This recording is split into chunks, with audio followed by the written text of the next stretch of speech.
Alright everyone, welcome back to the video guys. Hopefully you're all doing well. I hope everyone's staying good. Today we're going to be talking about how to take notes in sixth form or college or whatever last stage of school I'm talking about really. So if you've wanted to know how to take notes, from a medical student point of view really, and how I took notes, how I got my 3A stars as well using my notes, this video should be for you guys. So before we get into the video, make sure to hit the subscribe button down below. We'd really appreciate it. And yeah, let's get into the video. So, as you guys can imagine, taking notes as a student in sixth form is very difficult. Now, you've got to come up with a system, and there are loads of different ideas being thrown at you. So, for example, you've got things like flashcards, things like corner note-taking system, things like mind maps, and all of these things, come together really nicely. But you've got to pick one system, one that, you like, one that works for you, and, everyone's individual, they're unique, and they learn in different ways, and it's really tough sometimes to pick a note-taking system, and it can actually take you way too long to pick a system, because you want to come up with different things, you want to come up with a note-taking system that looks nice, that looks sort of aesthetically pleasing, and you want to do all these different things with your notes. When it comes to sixth form, it really is just down to being able to condense a huge amount of material into short notes. I'm going to be talking about how I specifically made my notes, but be aware that there are other options in terms of taking notes and how to take them. But I'm going to go through exactly how I took them and why I think you guys should do that as well. So my approach used two systems. I used a note-taking system and I used a question-making system. Now my note-taking system was mind maps, my question-making system was flashcards. And this is what I think you guys should already do.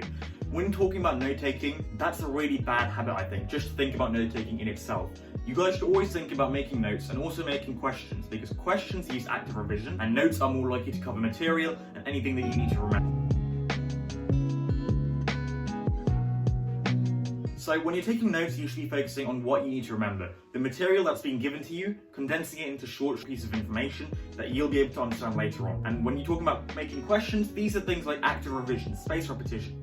Questions that are going to make you think, that are going to test your knowledge, really difficult things. So, anything that comes up in a past paper, that goes on to question making, and anything that comes up, like in a lecture or in a lesson, anything that comes up in a tutorial, that goes into the note-taking system. Now, I use mind maps, frankly, because it encourages me to condense information into small snippets. It also allows me to make synoptic links between topics. So for example, if you're making notes on biology and you're thinking about the heart, and you're thinking about how blood moves through the heart to the lungs in the pulmonary circuit, you can also make links to things like blood flow. You can make links to things like blood pressure. You can make links from that into the kidneys. You can make links from the kidneys into filtration, ultrafiltration. You can make links from that into the brain, hormones, and as you can see, synoptic links are really easy to make. So what I'd highly recommend you guys is to use mind maps and draw lines between different topics, draw lines between different things on one mind map, and it's a really easy method of making these links, because when you start making synoptic links, that's a sign that your revision is working, because it shows that you're actively engaging with your material,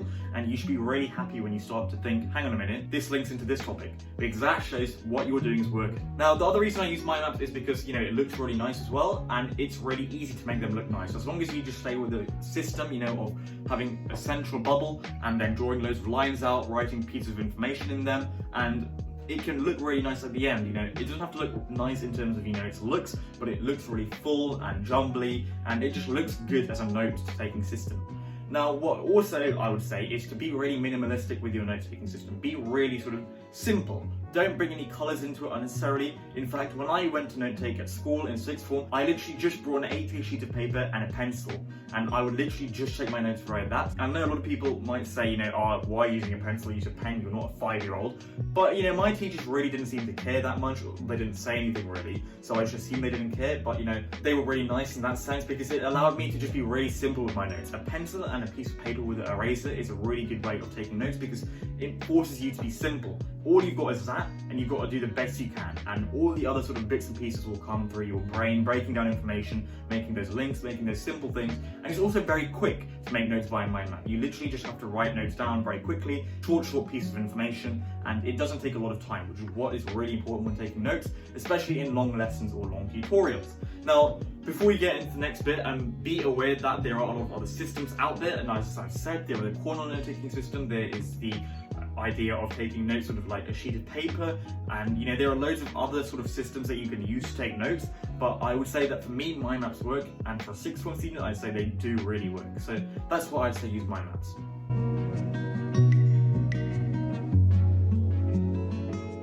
Now the next up is how I made questions. That's the second part of my method.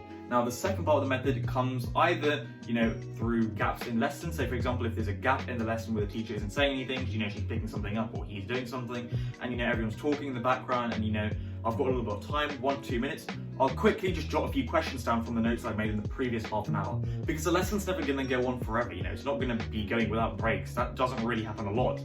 However, when it does happen, obviously this method, you need to do this at home, but if you've got little gaps in lesson, use those gaps to make a few questions, to jot down a few questions over what you've learned in the last half an hour.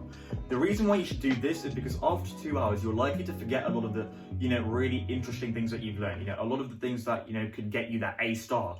Those things are going to come up, in a lesson, and you'll understand it for half an hour, and then you're probably going to forget how to do it later on. So what I'd really recommend you guys do is to take some notes. Then when the next gap comes in the lesson, which is probably going to be after 45 minutes, 1 hour maybe, jot at least 5 to 10 questions down on the notes that you've just made, and turn those into flashcards, whether you're going to upload them at Anki at home, whether you're going to upload them to Quizlet at home, whether you're going to make flashcards at home. Get the material written down, and then when you go home, you can always transfer them, to a database or wherever you are.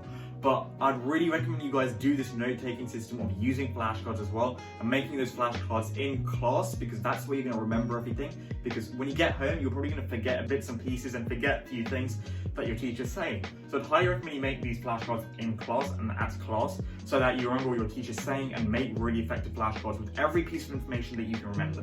Because when you understand it, you're going to make better flashcards. If you make bad flashcards, the only problem is that you're going to be learning, the wrong thing. So you really want to make sure that you're writing correct flashcards down, because if you're writing the right thing down, then you'll obviously learn it a lot better.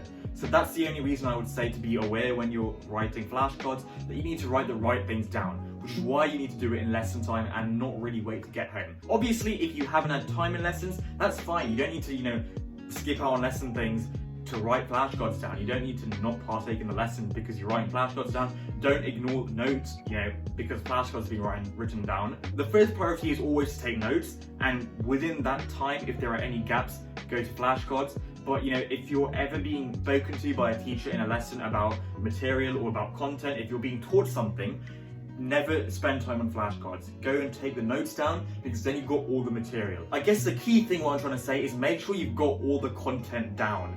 Then you can come back and make the flashcards, you can come back and do whatever you need to do. But mind maps is a really effective way of quickly getting the material down. And then, if you've got gaps in lessons, which you will do really, probably, make sure you write flashcards down then. And if you haven't got any time, go home and make some flashcards.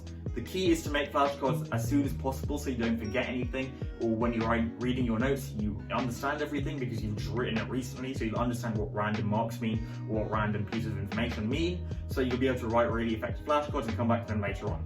So that's exactly how I'd say to take notes in sixth form or college, and hopefully the video is useful to you guys. If you've got any questions about taking notes from a medical student, please drop them in the comments below. Make sure to subscribe as well, guys, and we'll see you in the next video. Alright, follow me up on my social media, and see you later. Peace.